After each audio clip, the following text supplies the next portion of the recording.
The recent incident of assault of 3 sadhus in Bengal's Purulia on January 12, 2024 shows how the sadhus have become soft target for the miscreants. People have still not forgotten how a mob killed sadhus in Palghar, Maharashtra. This incident was also like Palghar. The assault happened in Purulia when the sadhus were on the way to Gangasagar for a holy bath on the auspicious occasion of Makar Sankranti. As per the media reports, while on the way, the sadhus asked 3 girls who were going to Kali temple for something, but due to language problem, the girls thought that these sadhus were following them. They informed the local people about these sadhus, and the locals thought that these sadhus are kidnappers in disguise and they are threatening the girls. They caught the sadhus and forcibly took them to Durga temple. There, these sadhus were mercilessly assaulted, stripped naked, and their vehicle was vandalized. Fortunately, some sane man informed the police. The police intervened immediately and the life of the 3 holy men were saved. The video of the assault has been widely shared, and it is so painful to see the 3 elderly sadhus wearing saffron robes being beaten by the mob. One of the sadhus is being stripped naked. It is so disgusting. It is so difficult to watch the video. From the video, we can easily see that how people have become so cruel. People are assaulting and others are shamelessly watching. They do not have any fear of the law. The incident was similar to Maharashtra's Palghar incident. In Palghar too, the locals falsely accused the holy men as kidnappers and they killed them. But in Palghar, the police were mute spectator, but to the credit of the police, in Purulia, they came and saved the lives of the sadhus. As of now, 12 people have been arrested in connection to the incident. There was a time when the sadhus were revered in India, but these days, due to systematic brainwashing, these holy men are looked with suspicion. In TVs and movies, it is common to see men wearing tilak and saffron robes indulging in immoral activities. Making fun of Hindu culture and faith have become so common in TV serials and movies that nowadays people just overlook it, and this has emboldened those who have an agenda to demean Hinduism. For example, the makers of the movie Annapurani, the goddess of food, went to such an extent that they started propagating that Lord Ram ate meat. It has already been clarified by many learned Vedic scholars that Lord Ram never ate meat, but still people driven by agenda are misinterpreting Sanskrit text and trying to say that Lord Ram ate meat. After facing severe backlash, Netflix was forced to remove the movie from its platform, and the co-producers of the movie, G Studios, tendered an apology. They said, "We have no intention as co-producers of the film to hurt the religious sentiments of Hindus and Brahmins, Hindus and Brahman communities, and would like to hereby apologize for the inconvenience caused and hurt caused to the sentiments of the respective communities."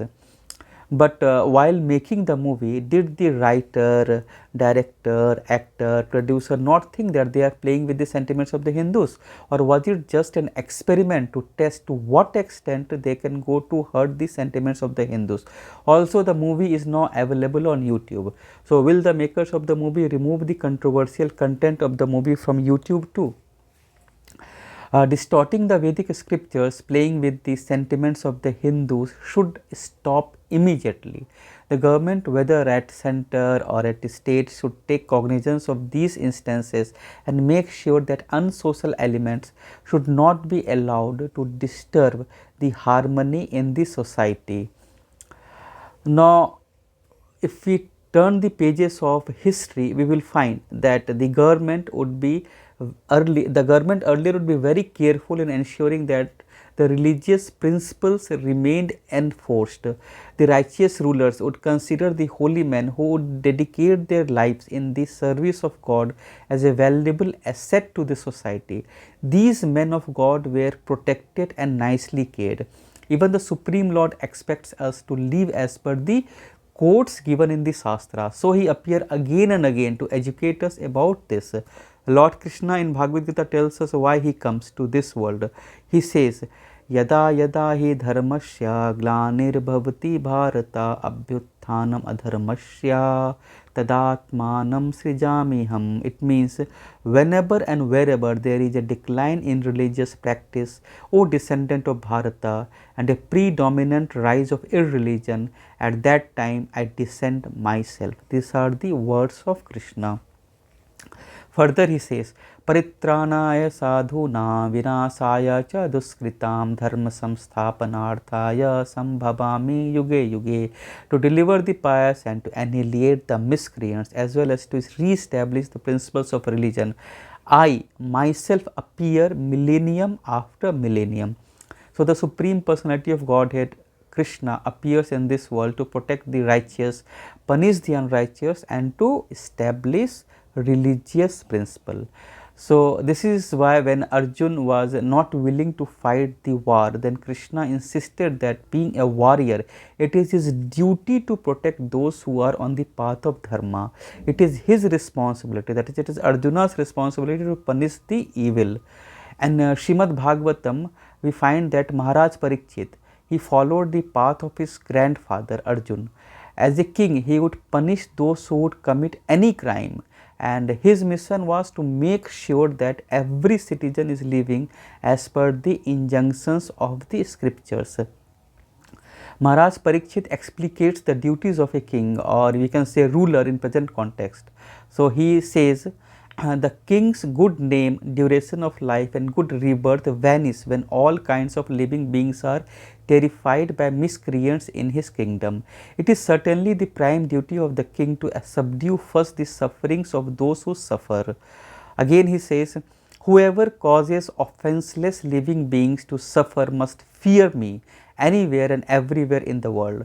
By curbing dishonest miscreants, one automatically benefits the offenseless. These are the words of Maharaj Parikshit. Again he is saying, an upstart living being who commits offenses by torturing those who are offenseless shall be directly uprooted by me, even though he be a denizen of heaven with armor and decorations. The supreme duty of the ruling king is to give all protection to law-abiding persons and to chastise those who stray from the ordinances of the scriptures in ordinary times. So these are the instructions, so you can say these are the messages given by King Parikshit, and everyone should follow it, especially the government. India is we know that India is the holiest country because here Lord Krishna and Lord Ram has appeared, and in this land of Bharatvarsha the Supreme Lord should always be glorified, and those who chant and glorify their name should be honored, respected and completely protected. In this holy land of India, the government's responsibility at the center or at the state is to protect the holy men and the holy men and the holy men and the holy women too, and all the people who assaulted the three sadhus in Bengal's Purulia should be severely punished. It is not so difficult to identify the culprits because there are many videos of the assault. The punishment should set an example so that in future no miscreant should dare to harm harmless or holy men and holy women, so that they can practice devotion to God without any fear. Hare Krishna.